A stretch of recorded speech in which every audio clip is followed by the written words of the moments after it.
Ladies and gentlemen, welcome back to the podcast. Welcome back to the Unnamed Podcast, or should I say, former Unnamed Podcast. You want to know why I said former Unnamed Podcast? Is because we officially have a name now, and the name of this podcast is, drumroll please.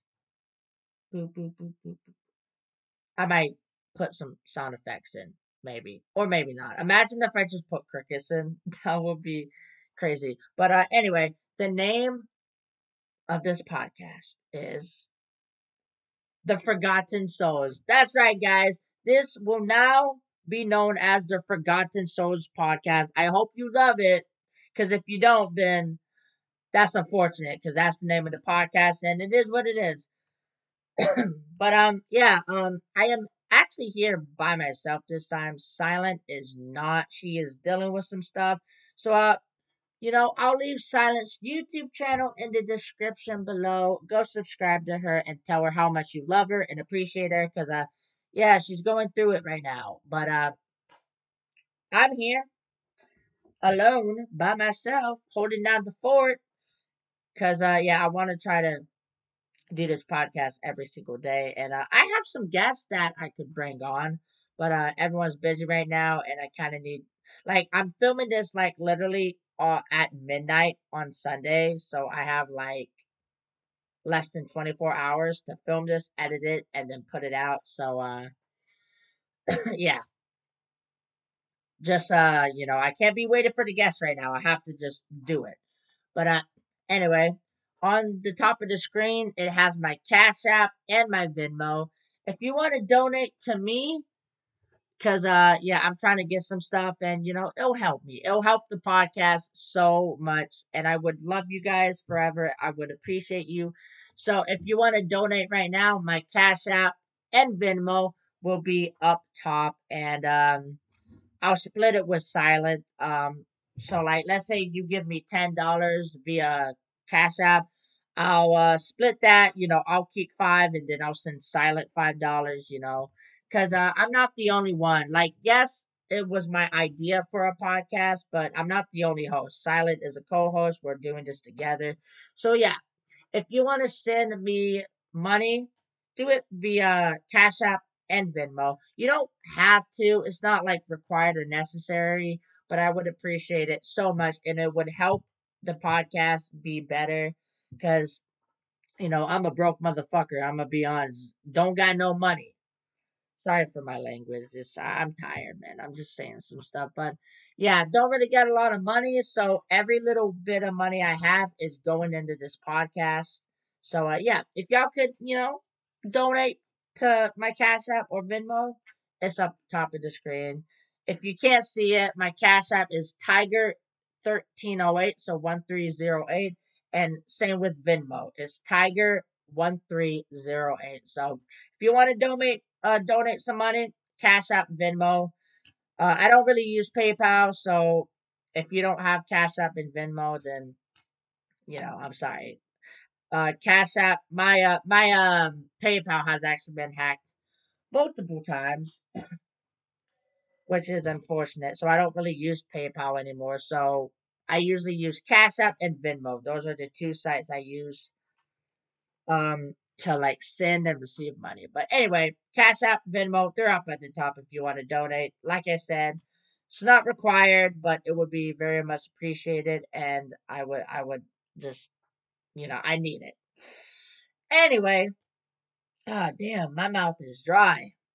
Probably should got water in here. But anyway, now that that's out the way, yeah, this podcast is about me, just me by myself, just chilling. Um, I don't know how well this is gonna go, because usually when I do videos and podcasts, I like to have someone there, because I don't know, because like doing a podcast by yourself just seems, oh, to say boring, but it might be difficult, because like I don't have any guests or my co-host ain't here to bounce off of, so this podcast might be go to shit. 5 minutes, like at 15 minutes into this podcast, this thing might just go off the rails completely. And if it does, then I apologize. But I'll try my best. Who's texting me right now? Hold on, guys. Someone's texting me. Alright, it's just a friend.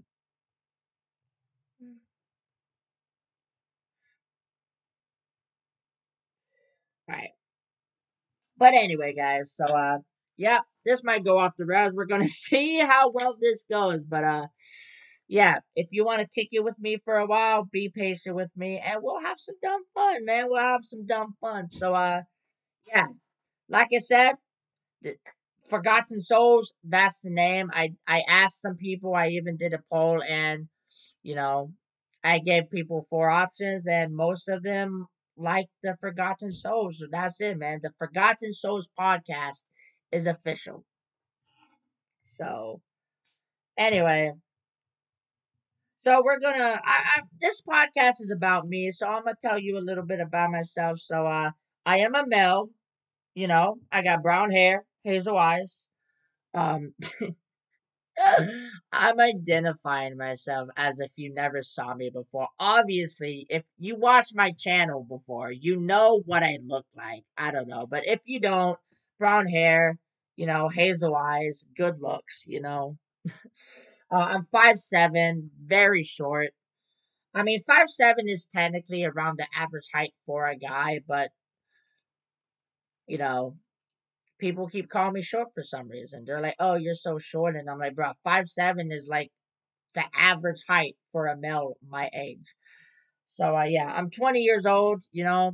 I turned 21 in like 9 days, man. September 19th, I turned 21 years old. I'll be old enough to drink. Man, I'll be old enough to drink alcohol. I probably won't because I don't know, I'm not really into alcohol and stuff. But yeah, that's a little bit about myself and I love paranormal stuff. Now, I've always liked paranormal stuff, but I haven't, I didn't really start getting into paranormal stuff heavily until I was like, want to say 14 or 15. I want to say maybe 15, but I think it was 14. Could have been 15, but let's just say 14. But that's when I started getting into paranormal stuff heavily, and I'm like, oh shit, man, this spooky world,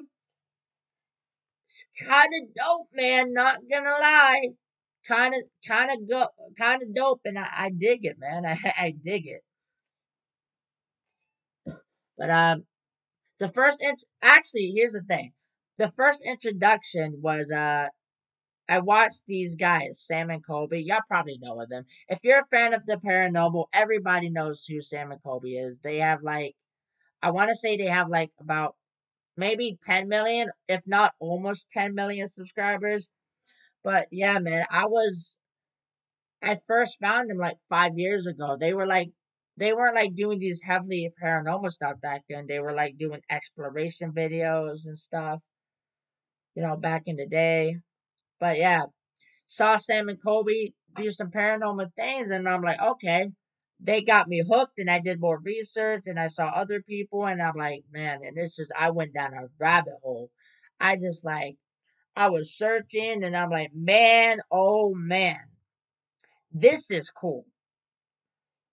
Like I actually went as far as I actually bought some ghost equipment, guys. So I only have three items though. So I have a spirit box, which everybody knows what a spirit box is. It's like the basic tool for reaching out to the dead.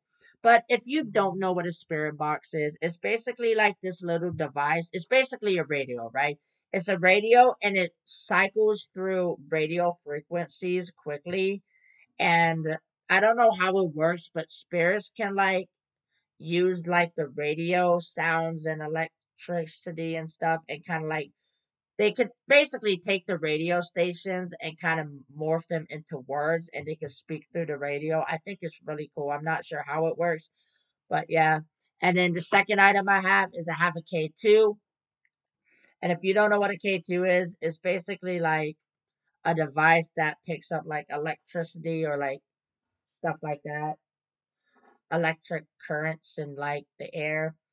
because it lights up. It has like green, light green, yellow, orange, and then red, depending on like how close the spirit is. But yeah, it picks up electricity. So like if you're in a dark room, no electricity on, nothing is running, and then you just see it light up, chances are a spirit walked by it. Because the spirits, from my knowledge, I'm not like too knowledgeable about this. I still have to do more research, but from what I gathered, spirits give off like this electricity type thing in the air, so the K2 picks that up. And the third and final item I have is a REM pod, which, if you don't know what a REM pod is, it's basically like this cylinder device um, that you just turn it on, and basically this picks up kind of like motion, right? It picks up like energy and motion. So like if you put your hand next to the antenna, it'll light up. It has like four colors. It has like, I want to say green, blue, red, and purple, I think's the colors. I could be wrong, but it has four colors. Like it, depending how close you are, the colors will light up. But yeah, if you want, guys, I could like make a video. I could make a quick video showing you what these items look like, how they, telling you how they work. I mean, I just told you how they work, but I could like do a demonstration also. Be like, hey, this is how they work, but let me show you how they work also.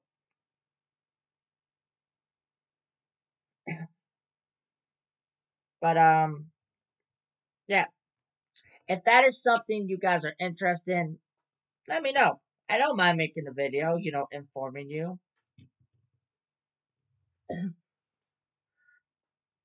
So,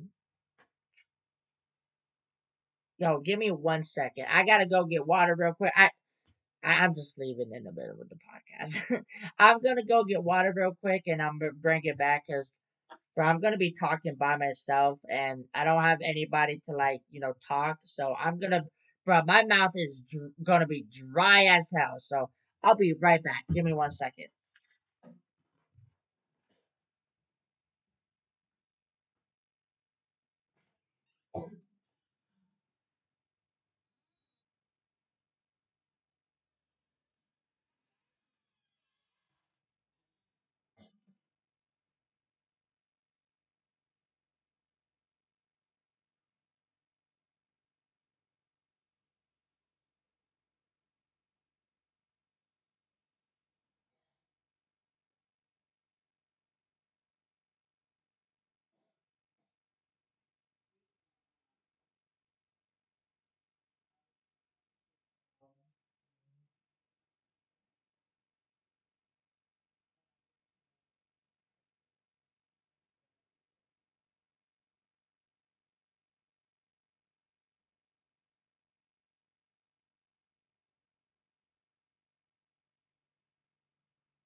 Okay. Okay. Okay. I am back.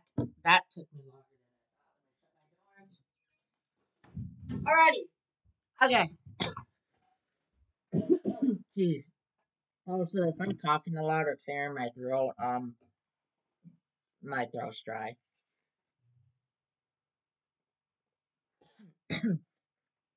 Anyway, oh man, make sure you dehydrate it. Make sure you dehydrate. Okay, so I talked about this a little bit.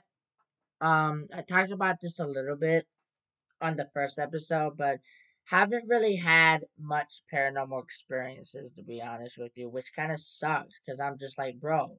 Because like, I see these people, like my friends and stuff, they have these scary experiences, and I'm like, I want to experience that, but nothing's happening, man. I'm gonna be honest, nothing's happening, man. These just these experiences. Like I want to experience it. And same with the haunted doll. I already told y'all.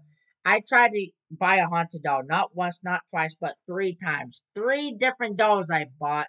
Turns out weren't even haunted. So I'm just sitting there like, I started getting annoyed and irritated, and I'm just like, I I know it's crazy. Y'all probably be like, I know it's crazy. Y'all probably like, why do you want to own a haunted doll? That's stupid. And I agree.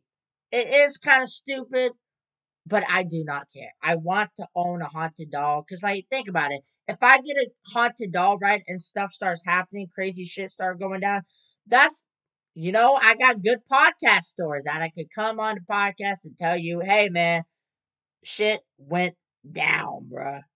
Shit went down. But, anyway, good podcast story. But if those of you, if y'all guys out there, like, if y'all actually have a haunted doll and y'all don't want it anymore, give it to me. Please. I really want it. I would literally pay for it, guys. I will give you money for your haunted dolls. Don't don't fuck me over now. Don't be like, "Oh yeah, it's haunted," and then I pay you and then it's not haunted cuz I will find you. I will. And once I find you, I will pee on your cat. Hmm? How you like them? You want your pea cat? Hmm? Anyway, I'm not gonna do that. Not the cat. Poor, like the cat didn't do anything. But yeah, if you have a haunted doll, ship it my way, man. I will, and I'll pay for it. Just tell me the price. I got you. Don't be absurd. Like this haunted doll is like $2,000. Don't be like that, bro. Like $2,000 for a doll? I'm not gonna pay that. No, probably wouldn't go. I probably wouldn't go over 500 to be honest, but I would like it to be under $100. Like that's the hope. I prefer it to be under $100, but I'm not going over 500 unless it's some like real poltergeist shit. Like this doll is just like, bruh, like shit happened, bruh, throwing stuff and all that things. Yeah. Then in that case, I'm like maybe, possibly. So right now I'm on Etsy. So I'm looking on Etsy right now and they have like so this one doll is like $560. That's insane. Like this haunted doll is $560, which is a lot of money, which makes me think, this might be legit. Cause now that I think about it, people are most likely not going to actually sell a real life haunted doll for under $100. It's just unrealistic. Like I would like it to, but realistically, it's not gonna happen. It's because like a lot of people want haunted dolls. Like haunted dolls are valuable, so there's not gonna be a haunted doll out there that's under 100. So yeah, this $560 one makes me think it might be legit. Um,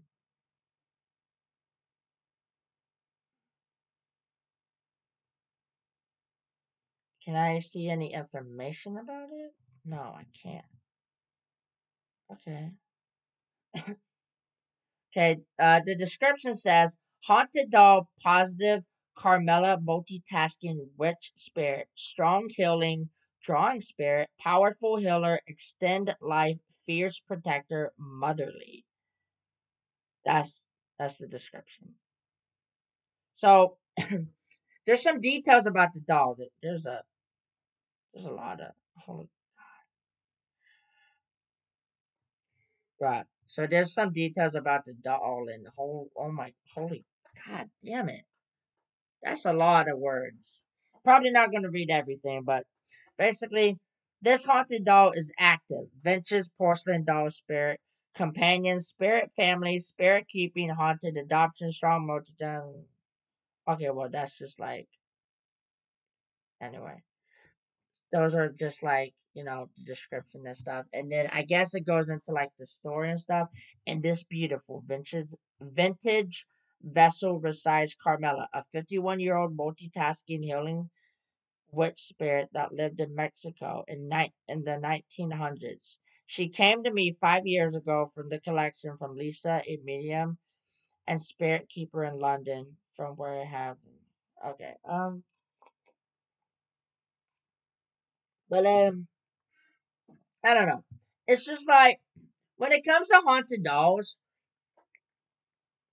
you really don't know if they're haunted or not. You're just kind of like trusting the person selling you the doll that they're telling the truth. But there is a possibility that the person or the seller is lying to you and everything. Like there's stories, and I'm like, you know, it's just like some of these stories, right? Some of these um backstories for the dolls is it just seems a bit too um descriptive, I guess. Just seems a bit too like I don't know. I don't know how to explain it. It's too descriptive. It's like how would you know all that? But there's other dolls, like there's this one doll for $80. There's this sassy fun spirit vessel for like $250. There's this haunted teddy bear for like $31. That's most likely bullshit. Ain't no way you're giving someone a haunted teddy bear for only $31. I don't buy it. There's also this Abigail doll for $37. That's probably not haunted. And then there's this active spirit. It's like in this little Barbie doll for like 480, and then there's like another one for 162, and then there's this vintage haunted doll for oh my god, it's like $1,431. God damn, that's a lot of money.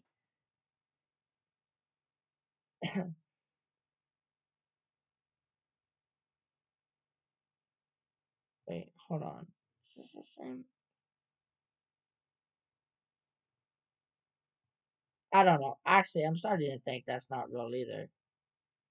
I don't know, man. But yeah, there's some haunted dolls on Etsy, and there's some more on eBay. I didn't really look on eBay, but yeah, there's haunted dolls on Etsy and eBay that you can get. But I just have to warn you guys, like when you buy haunted dolls, be cautious, man, because like I think 90% of the haunted dolls that are sold on eBay and Etsy are just bullshit. Like people just scamming you for money. So like when you go out and or when you go out and get a haunted doll, just be careful. Because you got to think about the fact that maybe this doll's not haunted and I just lost $600 on a empty doll. So you just got to be cautious with that. But yeah, like I said, been trying to get a haunted doll forever, and just didn't have any luck, man. Just didn't have luck at all. But anyway, why we're on the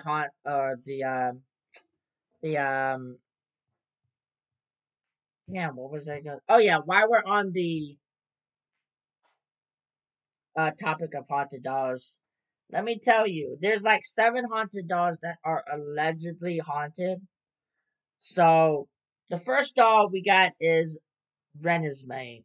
Renesmee. It's the Twilight doll. If y'all seen Twilight, y'all know what I'm talking about. It's the doll from Twilight that was supposed to be a baby. I guess. I don't know. I don't know. Anyway, the baby. Um. Like I'm not really a big fan of Twilight. I'm gonna be honest. Like I just I don't know. I watched the Twilight movies. I just couldn't get into it, man. I was just like, man, this ain't doing it for me. But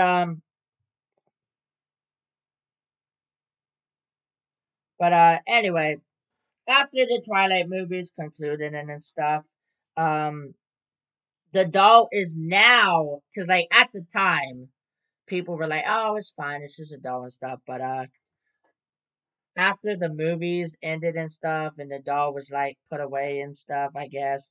The doll is now being accused of malevolent sentence by people near the Forever Twilight display at the Chamber of Commerce in Forks, Washington, where the movies are set. So basically, you know, during when they were like doing stuff, everything was fine. The doll was fine, but apparently after the movies ended and they took the doll and they moved it to like a Twilight set and stuff with different Twilight stuff. So, kind of like a Twilight display. People are like, man, that doll seems, that doll's doing some things. That doll's doing some crazy things. And now they're like, okay, well, maybe this doll might be haunted. But one person said, one day she might be standing up straight, and the next day, when you come in another day, or well, one day she might be standing up straight, and the next, when you come in on another day, she's in a weird position. So that was Lindsay Andrews, the executive director of the Chamber of Commerce, which she told G's Bell in 2020. So this actually happened in 2020. So apparently, like, she would just be standing up straight and stuff, and just one random ass day you come in for work thinking you're gonna have a good day, and the dog's in a weird position, and you're like, how did she get there if the case is closed? I don't know, man. If I came into work and I saw a haunted doll in a position that wasn't there when I went home the previous day, I would quit on the spot. I'd be like, what the actual fuck? That's crazy. But anyway, she also said, it's like, is she moving around in there? We don't know, but we tell everybody that the cover is on her for their protection. So they think this doll is like really evil and malevolent, like it's gonna harm it. So it's not like she's in this display case to keep the people from messing with her. She's in a display case to keep her from messing with the people. Apparently. I don't know if this for a fact. This is what they said. But just like I said, I did see the Twilight movies and that doll was horrendous. The CGI was awful. So just even if the doll wasn't haunted, just looking at the doll would give me chills. It's a creepy looking doll. But fortunately, Resume appears to be decomposing as a result of the fragile material used to build her. So she likely won't be around to disturb people for too much longer. So oh, she's decayed. So what you're saying is she is falling apart. So if there is a spirit inside of her, which I don't even know how the fuck the spirit got inside of her, but if there is a spirit inside of her, once she falls apart, that spirit gonna be free. Free as a mother. That spirit's gonna pop out of that doll like, I'm back, bitches. Finally, my chamber is broken. Let's go haunt some folks. That spirit gonna be free balling, man. Anyway, the next doll that is allegedly haunted is Robert the Doll. Probably one of the most famous haunted doll in history. Now, Robert the Doll. The straw Haunted the Doll is Haunted the Doll. Robert the Doll is a straw stuffed moppet with black eyes, reminiscent of a shark that can be seen at the Forest East Marshall. Okay. So y'all gotta see the shark before. You know how sharks kind of have like black eyes that's like, you know, kind of sunken into their head a little. It's kind of the same thing. So basically, like I said, I try to describe you Robert the Doll and I kind of just butchered it. So let me start over. Robert the Doll is a straw stuffed Muppet. I can't talk. God damn it. It's like almost 1 a.m. I am so tired right now. Probably should have waited. I probably should have slept before making this podcast. But bear with me, guys. Bear with me. Robert the doll is a straw stuffed moppet with black eyes reminiscent of a shark's. It can be seen at the Fort East Martello Museum in Key West, Florida. Though why anyone would want to is a mystery. So I know, man. So if you want to see Robert the Doe in person, go to Key West, Florida. In Key West, Florida, there should be a museum, the Martello Museum to be exact. And yeah, Robert the Doll's just there chilling, man. Just vibing, but be careful though, because this dog does some crazy stuff. A little backstory on Robert. So Robert's first owner was Robert Eugene Otto. Kind of convenient, Robert naming the doll after himself. Anyway, Robert Eugene Odos, whose grandfather bought the doll for his grandson in Germany as a gift. While residing with Odo and with another owner, after Odo's death in 1974, Robert was said to have appeared in windows, changed facial expressions, and played in the property's attic. Recently, visitors to the museum has claimed they've fallen into misfortune after disrespecting the dog. See, that's another thing I want to get to. Like, do not under any circumstances disrespect Robert. Like, if you want to take a picture with Robert, you have to say, "Hey Robert, can I take a picture with you?" And then do it. You have to say hello Robert or goodbye Robert and be respectful, man, cuz if you fuck with Robert, Robert remembers, man. Robert is out for blood, bro. It's on sight. He got that West Side Atlanta gangsta attitude. Like for one instance, like there was this kid, this guy was just like fucking around and he was like, "Hey Robert," blah, blah, blah. He was like taunting the doll, man. He was like banging on the glass. He's like, "Fuck you, Robert," and all that stuff. And his he was him and his girlfriend was going home on a motorcycle and they got into a crash, man, and the guy died. Um, the guy died. I The girlfriend survived though. The girlfriend, she has some, stuff wrong with her, but the girlfriend survived. But as for the guy, he's dead.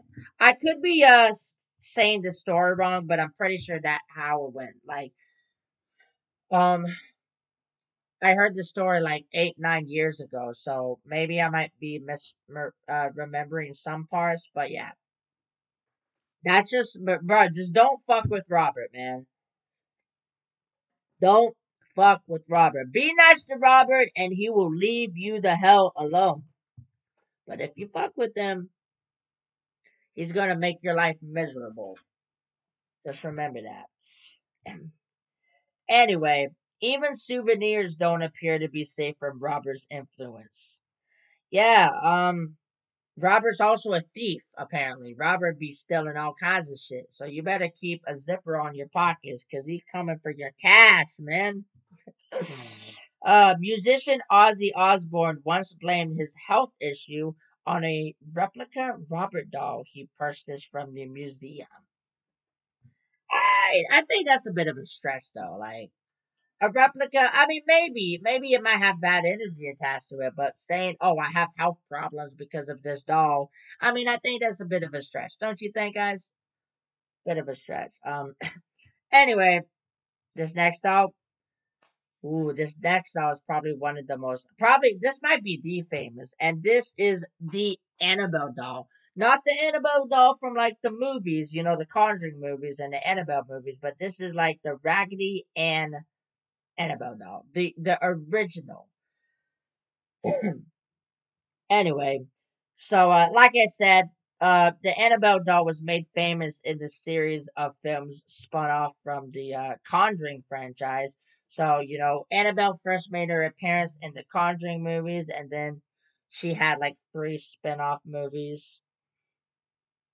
Um, but anyway, as reported by Ed and Lorraine Warren, the famous phenomenal investigators portrayed by Patrick Wilson and Vera Farmiga, Annabelle was actually a Raggedy Ann doll.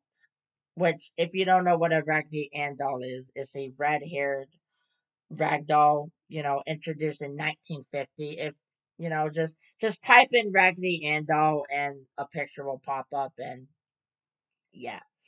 But anyway, this doll was given as a gift to an unnamed nurse in 1970. After settling in, Annabelle began to shift around on her bed, leak blood, and leave handprinted notes imploring the nurse to help me and help us. According to Lorraine Warren, the nurse and her friends discovered that a young girl named Annabelle Higgins had died in the site of the apartment building they occupied when she was just 7 years old. The doll then was believed to be imbued with her spirit. The Warrens later determined the doll was being controlled by a inhuman spirit that was looking for a human host. So, this whole story about, oh, it's just a 7-year-old girl that was murdered. She got trapped in the doll. She needs help. That was all bullshit.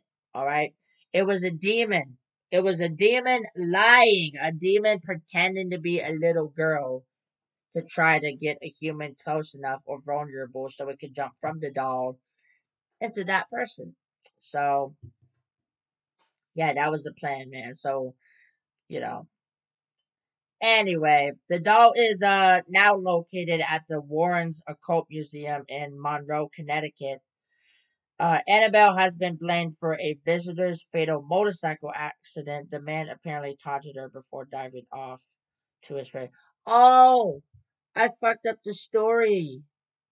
Okay, so the guy with his girlfriend that got in a motorcycle accident. That wasn't Robert the doll.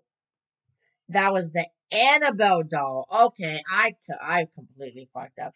I knew. See, I got the story right. I fucked it up. Which doll? So the motorcycle accident story. The previous one. About the guy taunting the doll and then him and his girlfriend getting in the motorcycle accident. The girlfriend surviving, but the guy dying. um, that was not caused by Robert the doll. That was caused by Annabelle. So my bad. I got the story right. I just, wrong haunted doll, Tiger. I fucked up. Anyway, next up, coming in number 4. I mean, I don't know why I said this. It's not even a list, but yeah, I got 3 or no, 4 more dolls. So, fourth doll on the list is Mandy. So, at the Queensell and District Museum in Quesnel, British Columbia, Canada. Yeah, so this takes place in Quesnel, British Columbia, Canada. That's a lot of words for one place. Anyway, visitors can come face to face with Mandy, a doll that's so terrified.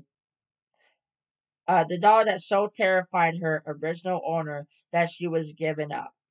So Mandy terrified her owner so much that her owner was like, "Fuck this! I don't want Mandy anymore. You want Mandy? Here, take her. You don't even have to give me money. I'll give it to you for free." That's what happened. As the story goes, Lisa Sorensen was given Berenda or Mandy by her grandmother. Believing the doll was sinister, Sorensen gave it to the museum in 1991. Today, museum employees believe Mandy can follow them with her eyes, a possible result of having three-dimensional eye sockets that give the appearance of movement. Attempts to record her after resulted in malfunctioning equipment. See, Mandy, she doesn't like being filmed, guys. If you try to film her, she'll like delete footage, she'll like cut your camera off, she just doesn't like being filmed like at all. And going back to like the story, she was like she terrified her owner. She was like moving around and stuff. Like I think one time her owner literally caught the doll with a knife in her hand, guys. A freaking knife. What? That's crazy. If I woke up in the morning and I saw a knife or a doll that like just right in front of the steps with a knife, yo, that's nah. So I don't blame her, man. I don't blame her for getting rid of the doll one bit. Anyway, moving on to the next doll, we got Okiku. I think that's how you say it. I could be wrong. It's Okiku. Anyway, visitors of Meninji Temple in Hokkaido, Japan. And I'm not really good with these names. I probably butchered it, and if I do, I'm sorry. But anyway, they are welcome to gaze upon Okiku, but no photography is allowed. As legend has it, the doll was originally purchased in 1918 by Ikichi Suzaki to give to his sister Kikuko. Kikuko. God dang, bro, these names. The doll had a short haircut when Kikuko.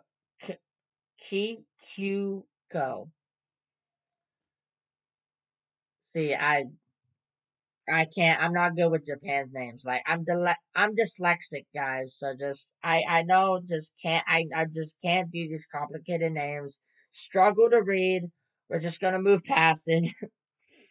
I'm just gonna call it Kiki. I mean, their name is Kikuko, but I'm just gonna call them Kiki for short.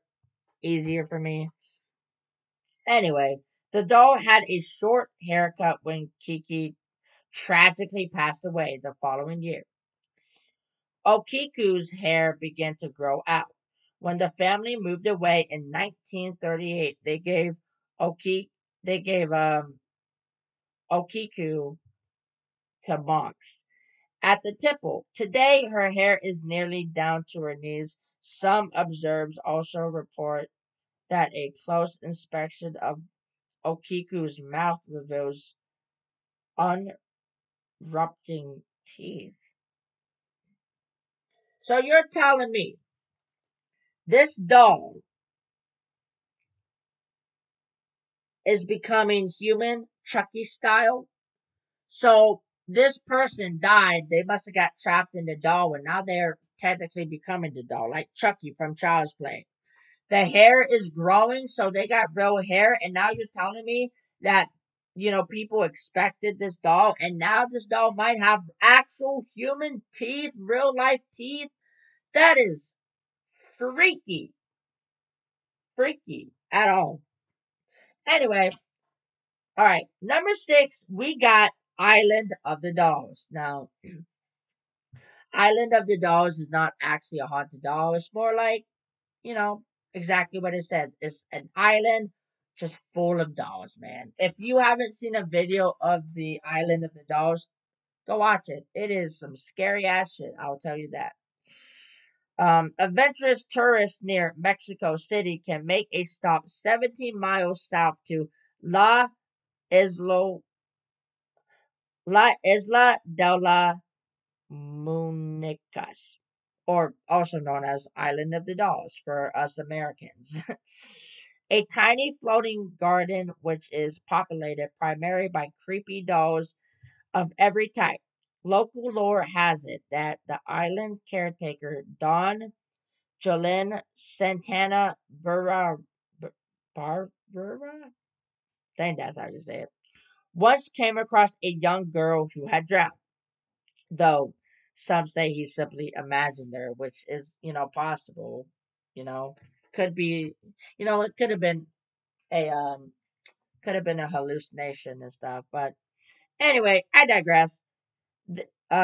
He found a young girl that apparently drowned, and right beside her, you know, there was this doll in the water that he believed to have been owned by the girl. In tribute, he placed the doll on the tree and added more to begin a collection that grew until Barura was found drowned in the same spot in 2001.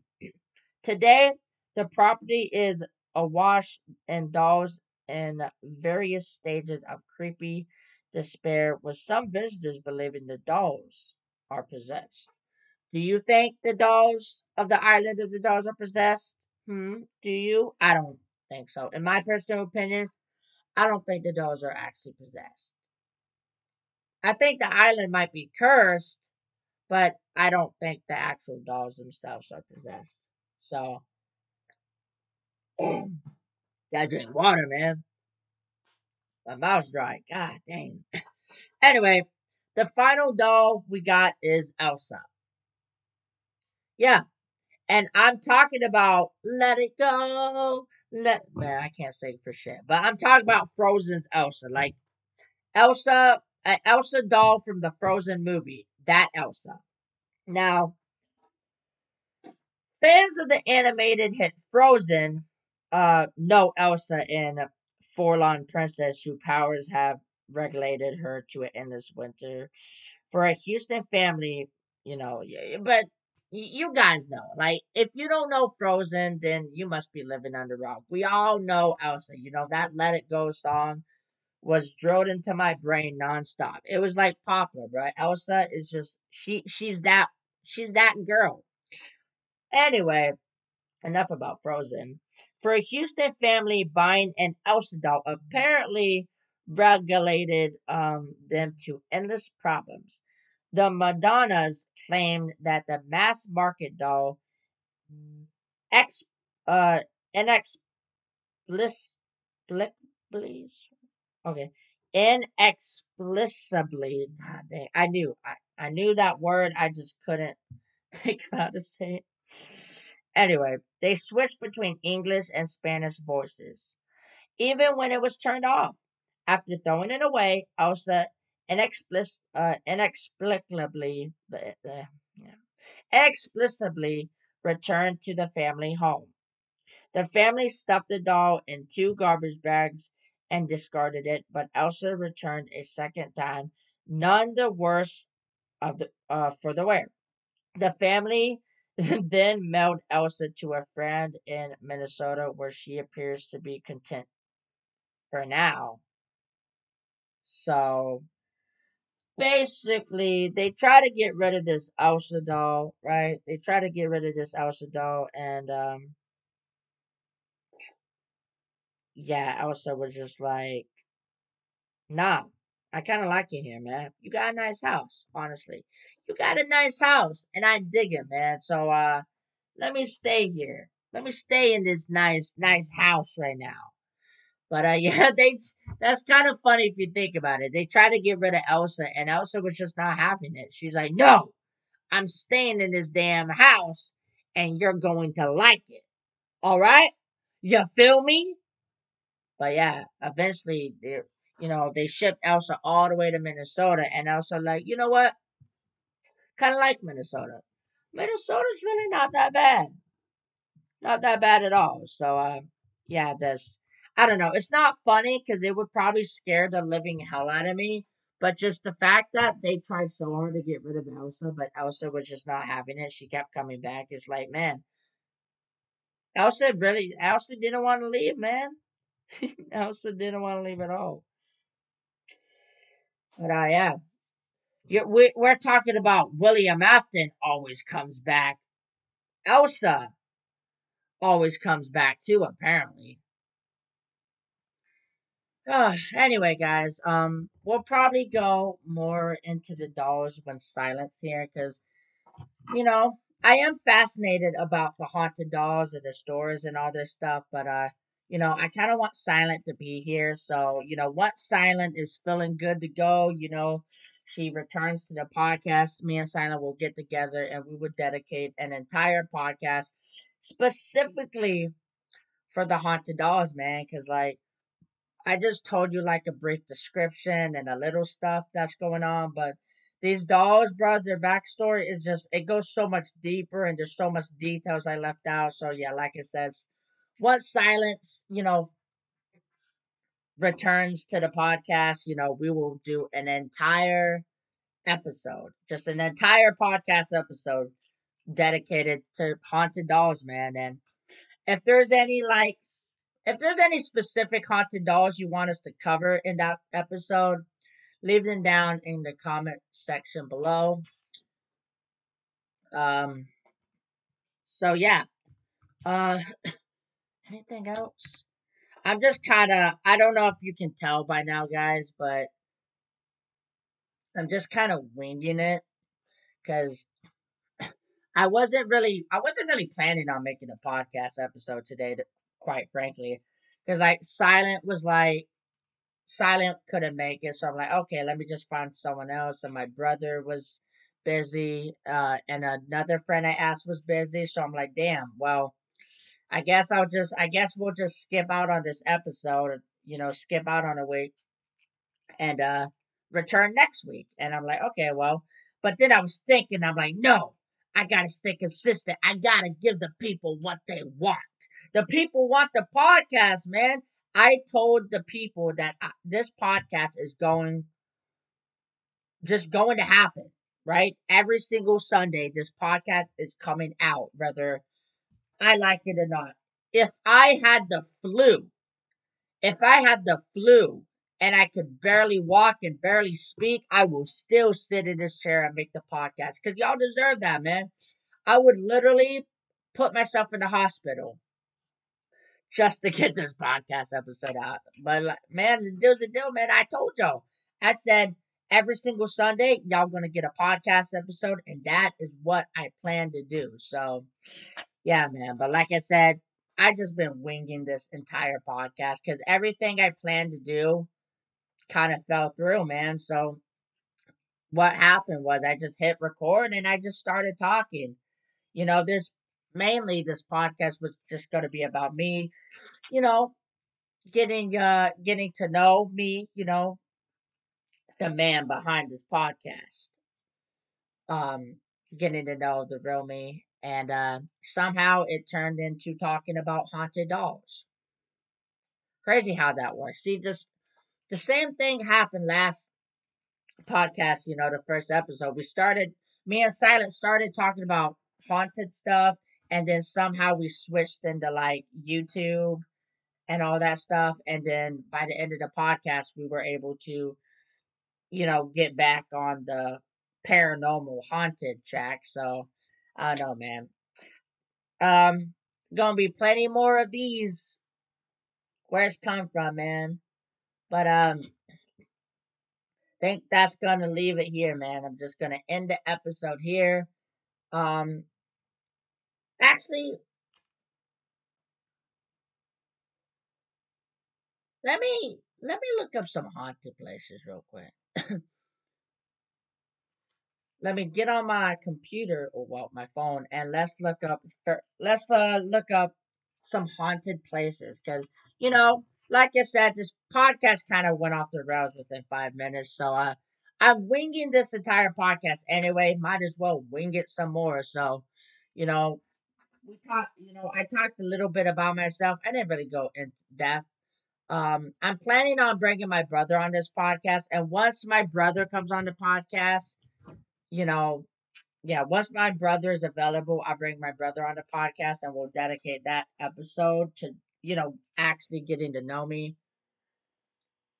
But I told y'all a little bit about myself, but yeah, once my brother comes on, I'll go more in depth and stuff because I'm biased, so I might leave some parts out to make me look good, and my brother is gonna be there, be like, no, no, no, that's not how it went down. Look at the awful things he did, which is none, by the way, because I'm like the perfect brother. So I hope he comes on the podcast and makes me look good. Put me over. That's a wrestling term if y'all don't know. But I don't want him to slander or to smirk the great name of Tiger. But anyway. We got the haunted locations right here. We got 32 of them to be exact. So, all right. 32 haunted locations. So, we got, God, that's a lot of haunted locations. So, we got 32 locations right here in front of my face hole. Face hole? That doesn't make any sense. My hole. Oh my gosh, my face doesn't even have a hole. I mean, I guess it does. My mouth hole, my ear. I'm getting off track, man. So, first location we got is Bodie, California. So, once home to 10,000 people, Bodie boomed in the 1870s and 80s when gold was found in the hills surrounding Moto Lake. It's now a state historic park with some of the town preserved in a state of arrested decay. Tables and place settings and shops eerily shocked or stocked with supplies. It's not surprising that there are many reports of supernatural activity here, including ghost sightings and music playing from shuttered shuttered bars. That's kind of creepy, honestly. Imagine you're just taking a stroll through a garden, like, these are nice flowers, and you hear like fake piano noises. Oh God, I don't even want to think about that. There is also a legend that any visitor who takes anything, even a rock, from Brody or from Bodie will be cursed with bad luck and health problems upon leaving. That's well, guys. I guess if you decide to go to Bodie, California, and visit this haunted town, don't take anything unless you want to be cursed for the rest of your life. That's I know California in general is just it's just a haunted place, man. Cali has some haunted locations up there, man. Anyway, next location we got Bonaventure. Oh, Bonaventure Cemetery in Savannah, Georgia. Savannah, Georgia is a haunted city. I want to say Savannah, Georgia is actually one of the most haunted cities in America. Got got tons of locations, man. Tons of spooky stuff happening up there. Well, down there, I should say. Because if you didn't know, I'm from South Carolina. Yeah, I'm from the Carolinas, specifically South Carolina, so Georgia's below me. The more you know. Y'all probably already knew that because I talked about it on the channel. But in case you didn't know, I'm from South Carolina. Southern boy, baby. Anyway, those of you who remember the 90s will recognize the cemetery as the one featured in the novel Midnight in the Garden of Good and Evil. Like the book, the Savannah Cemetery itself has a Southern Gothic atmosphere, with Spanish moss giving shade to time worn Victorian monuments. There are many notable figures buried here, like singer Johnny Mercier and poet Conrad Aiken, but it's Garcia Watson who most deserves a visit. I don't know, maybe I'm young because I am 20 years old, but I have no idea who any of those people actually are. I mean, it just said 90s, so these must be like celebrities from the 90s, but I've never heard of them. So I might have to look into who these people are. But apparently they're buried here. Anyway, Gracia Watson died at just 6 years old. God dang, that's it's actually sad. She died at 6 years old. Her grave is marked by a life-size marble statue with her hand resting on a tree stump, symbolizing her life cut short. Many visitors place toys at her grave when they visit, and some have reported seeing the ghost of Gracie, Gracie. I've seen the ghost of Gracie near the site.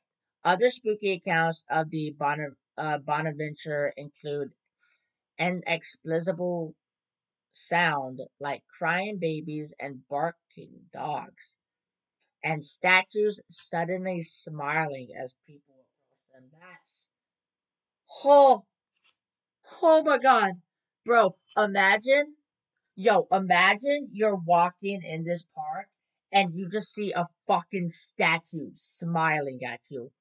Oh hell no, man! I'm running. No, bro, fuck running. I am sprinting.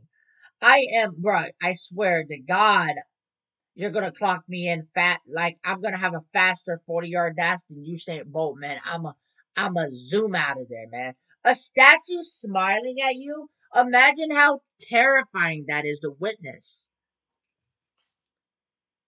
I just, I don't know, man. Let me know, guys. If you saw a statue smiling at you, what would you actually do?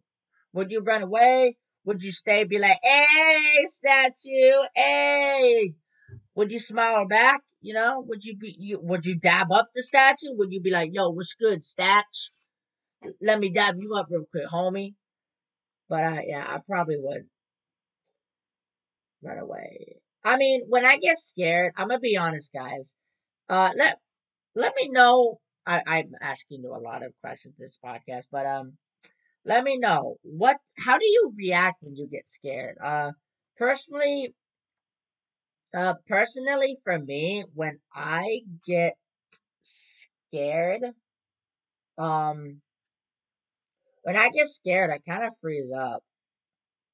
I don't know, man. I just freeze up. I'm just like, oh shit.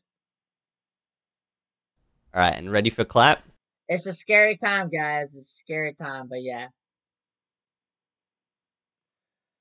I freeze up. Anyway, just ignore the sound you heard. I don't know if you heard it. I just accidentally hit Spotify. So, um, yeah, if you didn't heard it, then just ignore it. But yeah. Anyway, next haunted location, Kawaba, Kayaba, Alabama. Alabama's first capital and famous ghost town takes its name from the state's longest river, situated at the conf- conflu- conflu- confluence of the Cayaba and the Alabama. It was abandoned after the Civil War, and its empty buildings, slave burial, bury, burial grounds. Ah, dang, man. I'm dyslexic. I already said that earlier in the podcast, but, burial grounds and eerie cemeteries are now popular settings for ghost tours and stories of paranormal activity. The most famous tale is that of a luminous floating orb appearing in the former garden maze of Colonel C.C. Uh, Pegu's house. Shortly after the colonial had been killed in the battle, the phenomenon became known as Pegu's ghost and still attracts curious visitors to the site today. So it seems to me that, I mean, there was really. So basically, I guess this guy died during the Civil War or something, and apparently he haunts this tiny house. I wish I could see the pictures. I might put the pictures on the screen, or I might not. Just like the haunted dolls,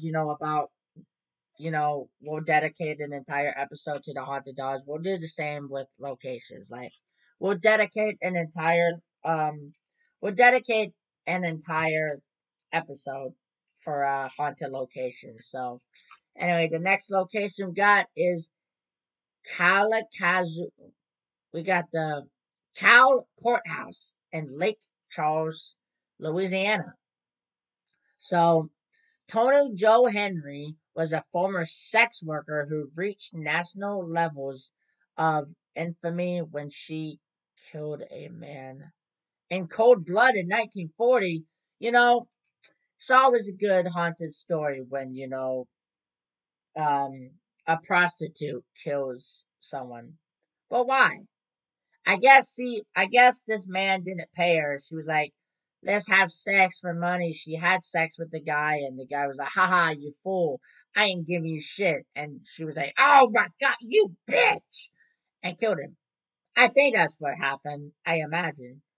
Anyway, it took 3 trials for a jury to convict the charming Tony Joe, but she eventually became the first and only woman in Louisiana to be executed in the electric chair.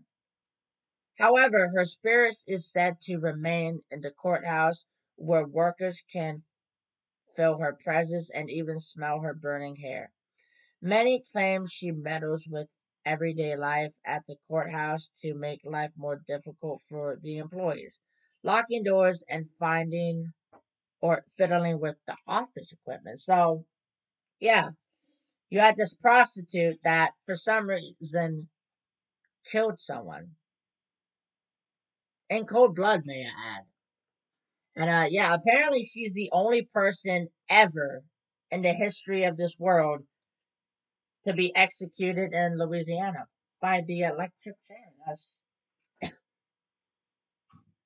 I would have made it painful and stuff. Like, I just don't understand. How can you kill someone in cold blood? Why? It just don't make sense to me, man.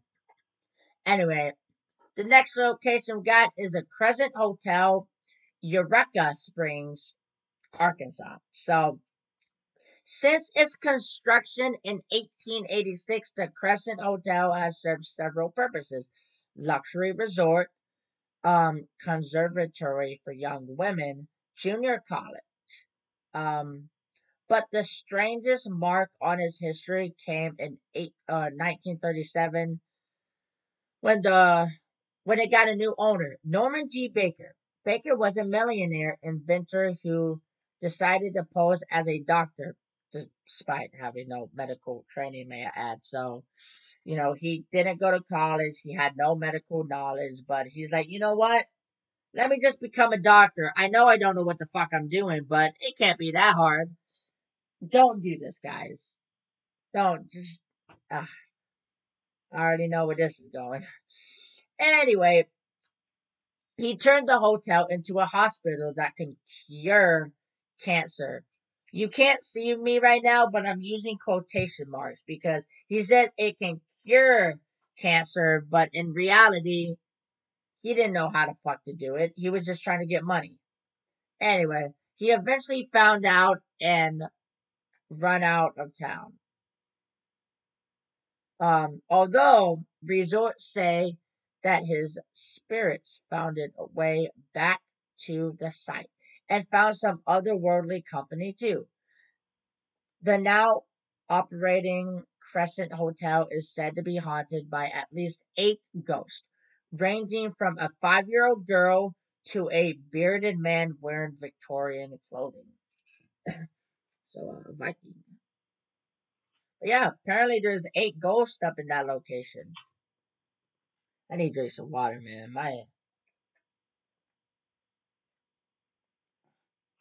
I've been talking so much, man. I might lose my voice tomorrow, to be honest. Next up, the next haunted location, we got Dock Street Theater in Charleston, South Carolina. Hey, that's where I'm from, South Carolina, and I actually heard of this. Actually, Charleston, South Carolina is just like that's a pretty haunted spot. There's several haunted locations up there. So if you guys want me to go to Charleston and just investigate multiple locations, let me know. I'll save up the money and we'll head to Charleston and do the thing. But anyway, one of the oldest theaters in America is this sit down or this site downtown Charleston has racked up a lot of tumult and history over the years. See, that's what I'm saying, man. Charleston got a lot of history. After a fire burned down the original theater, the Planters Inn was built on the spot. It was converted back to a theater in the 1930s. The most flamboyant ghost here is Nettie Dickerson, who, legend has it, was struck by lightning while standing on the balcony of the hotel. Oh, Lord, struck by lightning.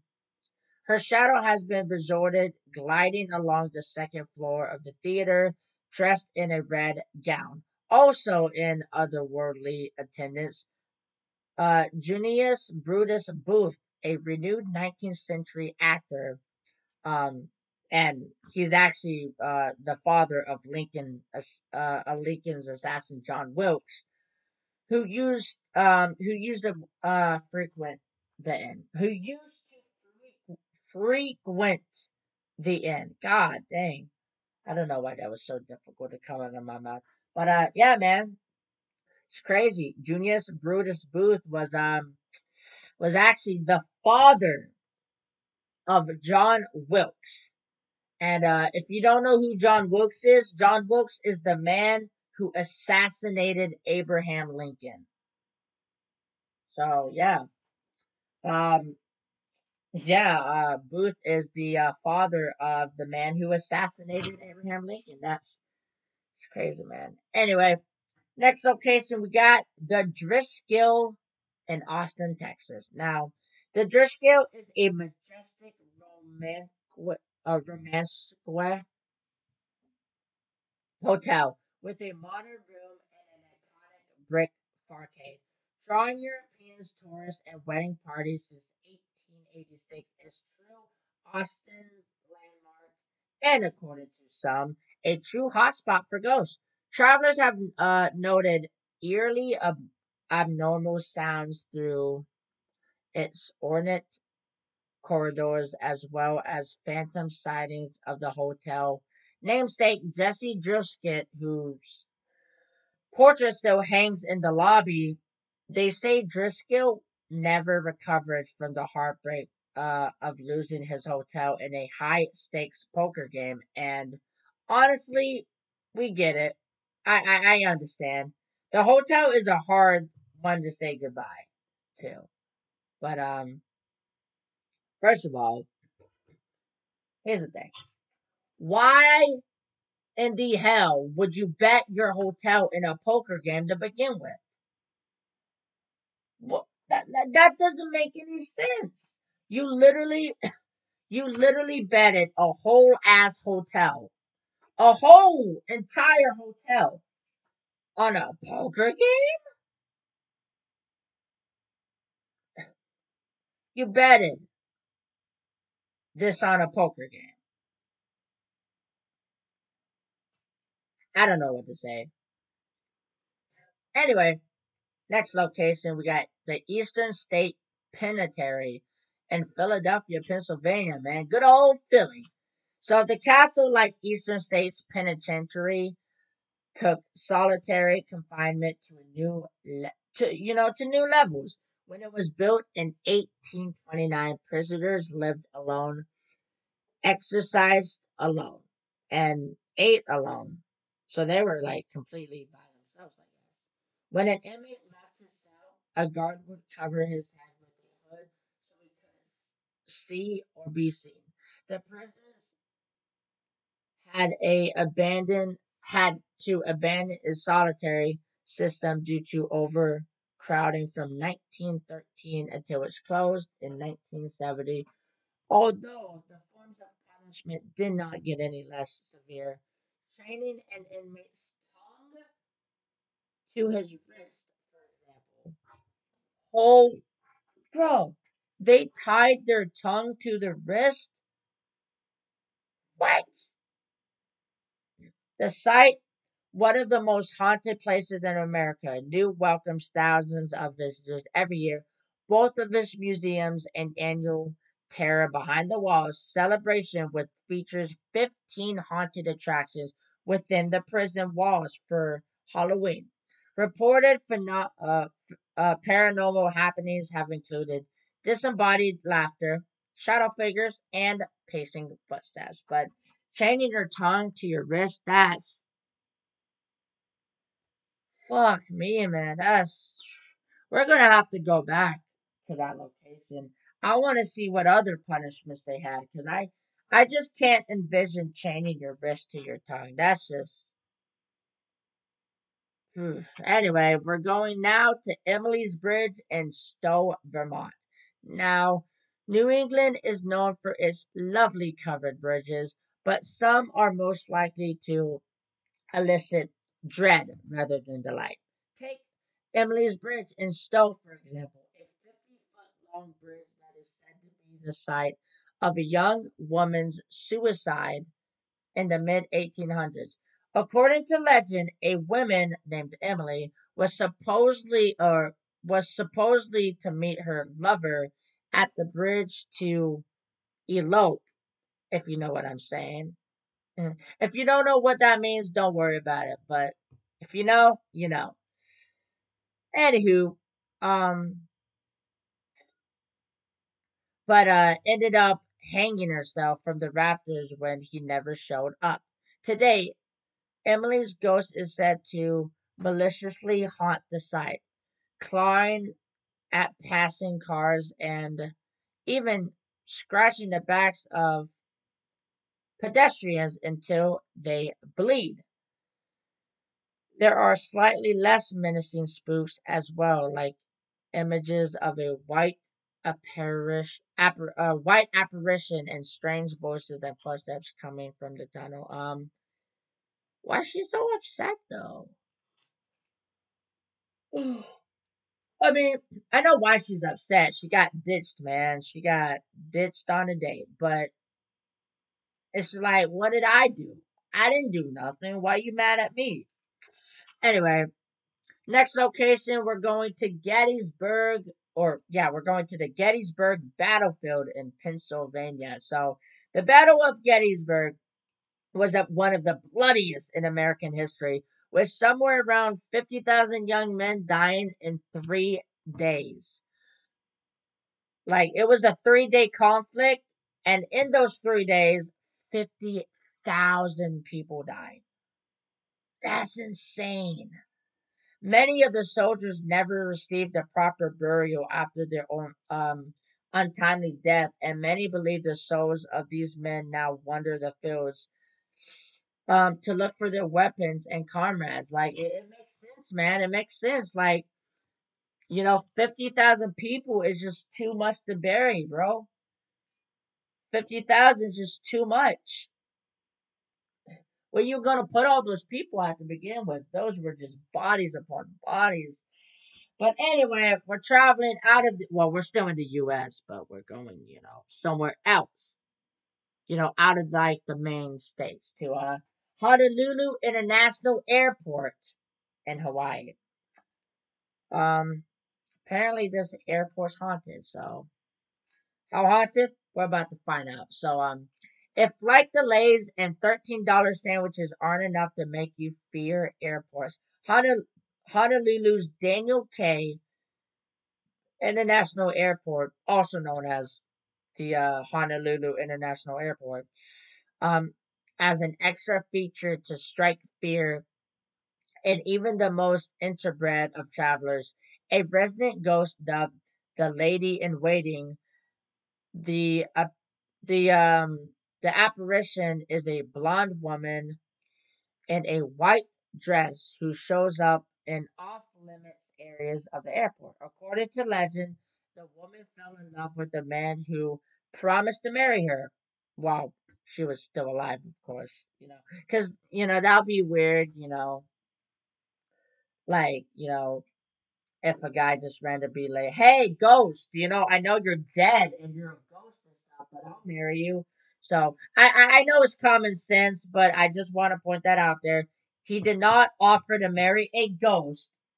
Like she was still alive at this point, all right?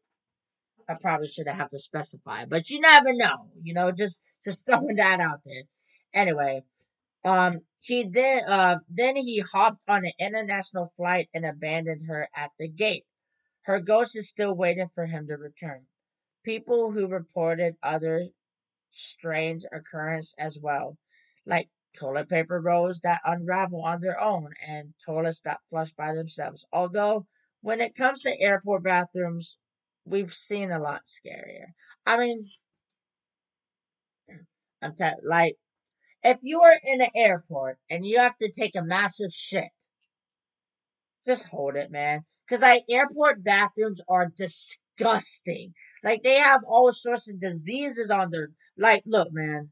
I would not stick my bare cheeks on a public bathroom, especially in airport public bathrooms. They're disgusting. If you've never been to an airport bathroom before, trust me, it's bad, man. It's bad. Anyway, next location we got the Hotel Mont Vista in Flagstaff, Arizona. So, Flagstaff Hotel Monte Vista has its fair share of paranormal guests who have truly overstayed their welcome, including a long-term boarder who had a habit hanging raw meat from the chandelier in room 210. That's mm. So he just hung raw meat from the roof. That's lovely. Also, two women who were thrown from the third floor now attempt to asphyxiate male guests in their sleep. Oh, well, that's not concerning at all. Anyway, there's also reportedly a infant whose disturbing cries have sent staff members running upstairs from the basement. And also, the man himself, actor John Wayne, even once had a paranormal encounter here. You know, the actor John Wayne. Y'all seen John Wayne, he's like the cowboy. Back like the old school shows, the old westerns, Western TV. I think y'all know who John Wayne is. If y'all don't know who John Wayne is, look it up. My dad is a huge John Wayne fan, so he got all the John Wayne stuff. So, shout out to that man. Anyway, now we're going to talk about the House of the Seven Gables in Salem, Massachusetts. So, no, this house did not steal the name from the classic novel. In fact, it inspired the novel itself. Aside from being the site of those famous witch trials, Salem also happens to be the birthplace of Nathaniel Hawthorne, who used the 17th century house as inspiration for his famous 1851 novel, The House of the Salem Gables. Aside from its beautiful yet spooky facade, the house is surrounded by tales of paranormal activity, the ghost sightings, all based on personal experience of staff. So everything in that book like was just like it was just personal experience. So I'm guessing he talked to the staff and whatever the staff said he put in the book. So they were like these are true events that actually happened. So every October the house offers spooky tours as well as weekly performances of two plays. One is The Legacy of the Hanging Judge and the other one is Spirits of the Gables. Honestly, I might have to take a trip to Massachusetts, guys. We might just have to see both of them, man. We get you know, got a lot to see. I might stay in this house for a few days actually, because I want to see the tour and stuff, give a tour of the house, and I also I kind of want to see these two plays, The Legacy of the Hanging Judge and The Spirits of the Gables. Those two plays sounds interesting. Anyway, have you ever heard of the Haunted Zoo before? Have you ever heard? Yeah, zoos can be haunted too if you didn't know that. And I'm specifically talking about the Lincoln Park Zoo in Chicago, Illinois. So, lions and tigers and ghosts. Ooh. As it turns out, one of Chicago's most popular attractions is also one of its most haunted. With much more than just chimpanzees roaming the grounds from the 1840s, the 50s, the heart of Lincoln Park served as the city cemetery housing some 35,000 bodies. The cemetery was eventually moved due to its proximity of the city's water supply and most of the bodies, but not all of them, were moved along with it. So they moved most of the bodies, but there's probably still some bodies there. Um, if you've ever seen a horror movie, you know that messing with burial grounds is the easiest way to get haunted, and the Lincoln Park Zoo is no exception. As if walking about oh as if walking above several thousand corpses isn't creepy enough, framed paraphysiologist Ursula Belsky, I think that's how you say her last name, once called well, the area in its current state, however, without a doubt, the most active site I've investigated, and people have reported seeing ghosts there since it opened in 150 years ago. We are sad to report, however, that no animal ghost has been spotted as of yet. Damn it! That's what I was about to say. Fuck. I was hoping to see a ghost grizzly bear, a phantom panda, a demonic giraffe. Just dang. Okay, so all the ghosts that is sighted at the zoo are people. Just kind of disappointed. I really wanted them to say, "Oh yeah, there are ghost animals there," but oh well. Maybe one time, maybe one day, maybe one day someone might actually spot a phantom animal. But for now, it's just people. Anyway, the Lizzie Borden Bed and Breakfast in Fall River, Massachusetts. So the Borden House, I believe this is. So, without a doubt, the most famous haunted bed and breakfast in New England is the Lizzie Borden House in Fall River. For those unfamiliar with the story or the Macbra jump rope rhythm, I never heard of that. There's like a jump rope rhythm. I have to look that up. Not sure what that is. Anyway, police accused Borden of brutally killing her father and stepmother with a hatchet in 1892. She was acquitted of the murders. Later that year, at the Lizzie Borden Bread and Breakfast museum, visitors can or tour the house and spend the night, even staying in the room where Abby Borden was killed. Guests and employees have reported all kinds of strange activities in the house, including weeping and footsteps sound, an apparition of Victorian era clothing wandering the halls, doors opening and closing, and muffled conversations coming from vacant rooms. So, I'm kind of getting freaked out right now because it's nighttime. Everyone's asleep. I'm in my room alone, and I'm just like, I don't know. I'm starting to freak myself out. So I'm probably gonna record this, but I'm probably gonna record for another 10 minutes. Do a couple more locations, and then I'm just gonna end this podcast. Damn, we've been recording for an hour and 28 minutes. But yeah, I'm starting to freak myself out. So we'll do a couple more locations and then call it there. But anyway, the Mark Twain House in Hartford, Connecticut. So Mark Twain lived in the Hartford House from 1874 to 1891, during which time he wrote both The Adventures of Huckleberry Finn and The Adventures of Tom Sawyer. I've never heard The Adventures of Tom Sawyer, but I have heard The Adventures of Huckleberry Finn. So I haven't read it, but I've heard of it. The landmark now serves as a museum that showcases the iconic author's life and work.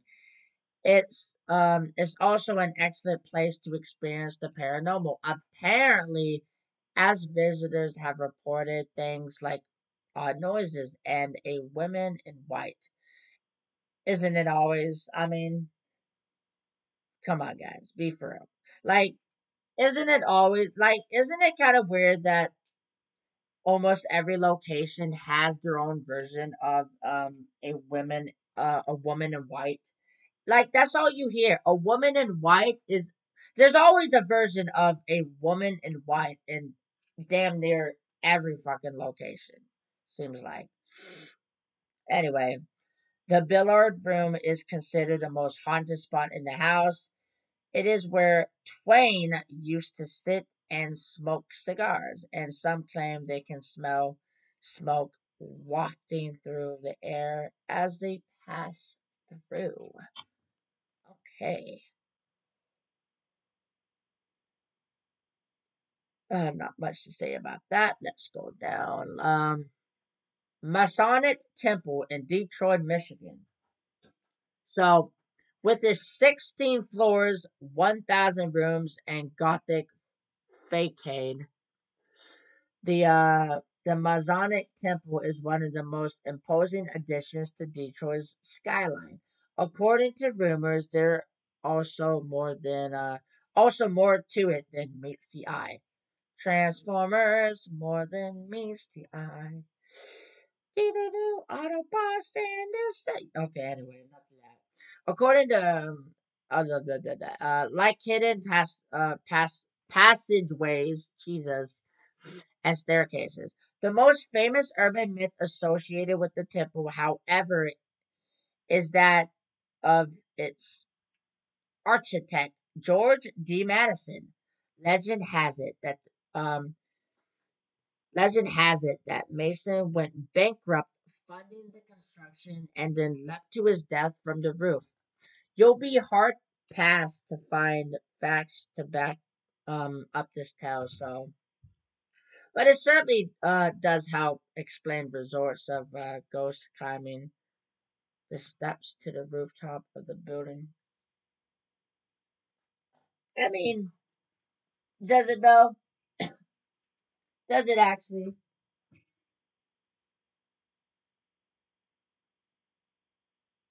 I don't think it does. But that one is just a rumor. Like, there's no real evidence to back up that like this person actually jumped from the roof, but it's speculation, I guess. Anyway, Miss Path Hotel in Tonopah, Nevada. I'm literally freaking myself out. I need to stop. I heard a knock. I heard a knock on my door, but I'm like almost confident that it's in my head. I'm freaking myself out. You know, we're just gonna continue. I don't want to think about it anymore. God, I wish Silent was here. This is freaking me out. Um.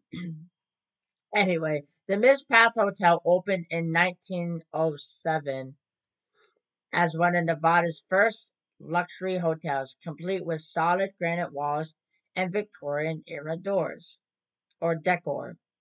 And it was fully restored in 2011.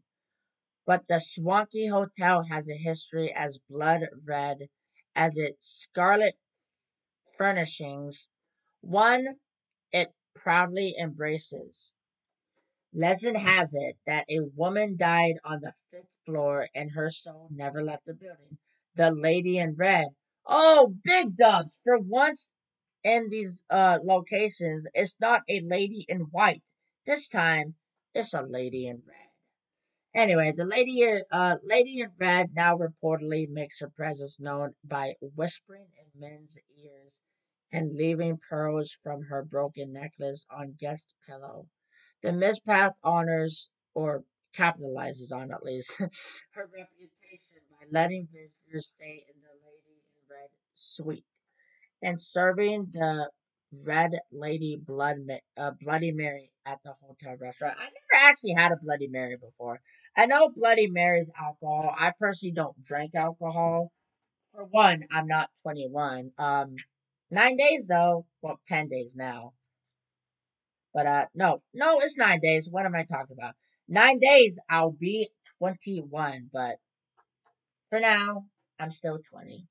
But yeah, maybe when I turn 21 and stuff, I might try a Bloody Mary, and I'll let you know how it is. But yeah, I don't really drink alcohol, nor do I have a desire to. Anyway, Myrtle's plantation in St. Francisville, Louisiana. So, built in 1796 by General David Bradford, Myrtle's plantation is considered to be one of America's most haunted sites.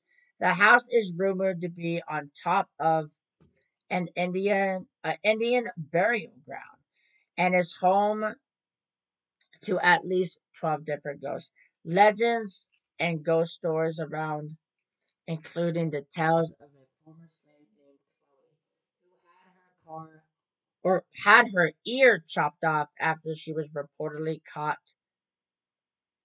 eavesdropping. Oh my god. So the slave was eavesdropping and she had her ear chopped off? What the yo? Shit, bro. I don't know what to say to that. Anyway, we're just gonna move on. She got her revenge by poisoning a birthday cake and killing two of the plantation owner's daughter, but was then hung by her fellow slaves. What? Chloe now reportedly wanders around the plantation wearing a turban to conceal her severed ear. God dang. Anyway, that was a plot twist. So basically, this slave was eavesdropping, and the plantation owners didn't like that, so they chopped one of her ears off. And she got her revenge by poisoning the cake and killing the plantation, like two of the plantation owner's daughter. And then she was hung by her fellow slaves, her family, her homies. What? Bruh, if I was a slave, I would be like, you go, girl. Yeah.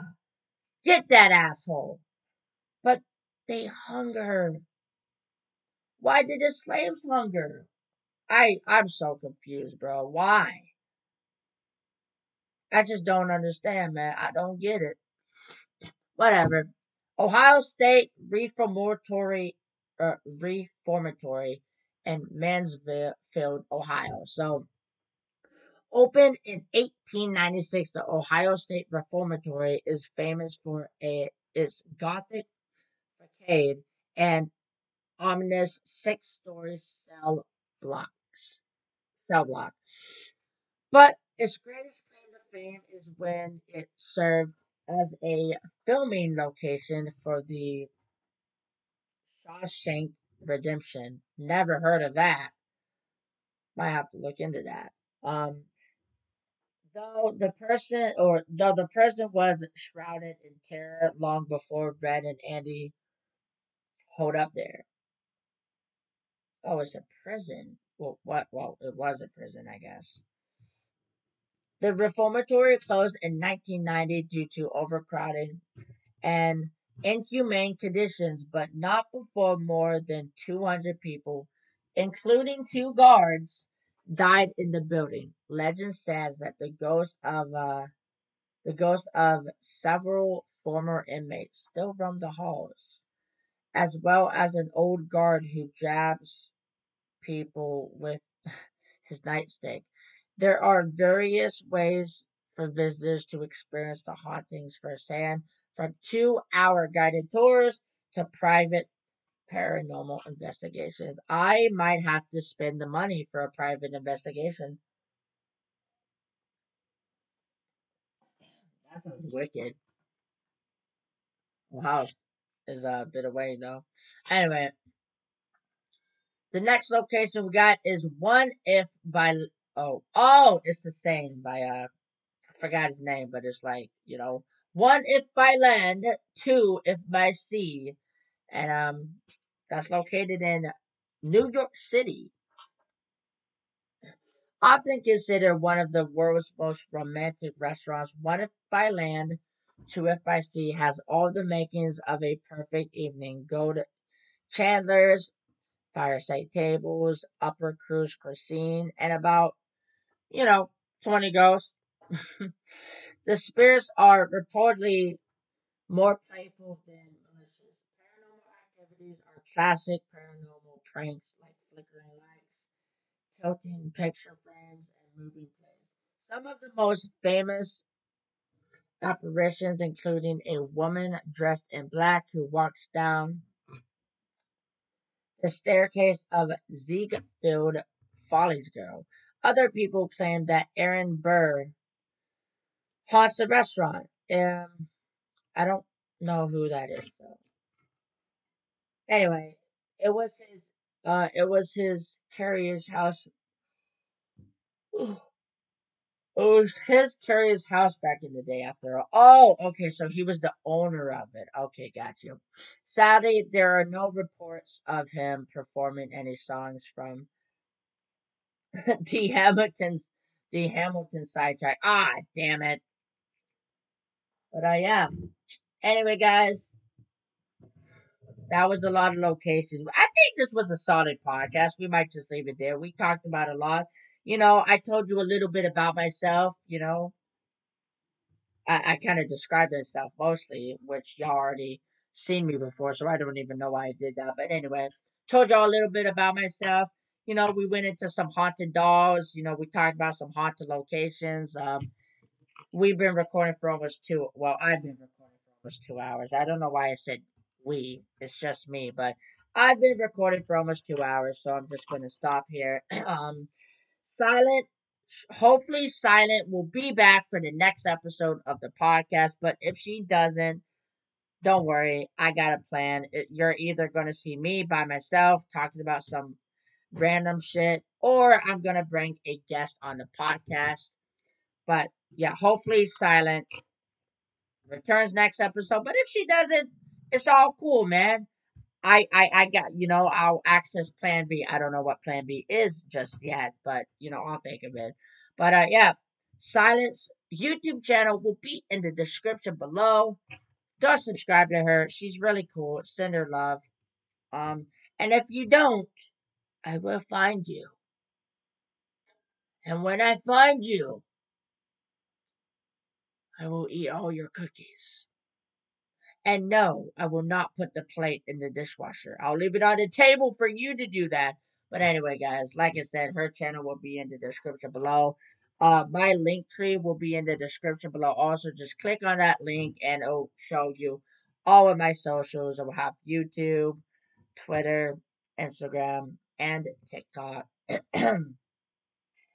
But yeah, also Cash App and Venmo is up top in the video. Just if you have the extra money, just donate to me. Anything is appreciated, even if it's $1. If you just have one single dollar, that's fine. Just give. You can donate me $1, or you can donate me $100. I don't care. Doesn't matter to me. But yeah, my Cash App and Venmo will be at the top. So if you have any money lying around that you don't need or you're not gonna use, just send it my way because I kind of need it, but it's not required. I don't want to pressure you. Don't have to do it, but if you have it and you don't need it and you could afford to give me the money, then I thank you a lot. But anyway, guys, successful podcast. It's great, man. Episode 1 is under wraps. I mean, it's technically the second episode, but the first episode was episode 0. Now this is episode 1. That's probably confused you. It just confused me just now. But anyway, episode 1 is done, and I'll see you guys in the next podcast. Bye.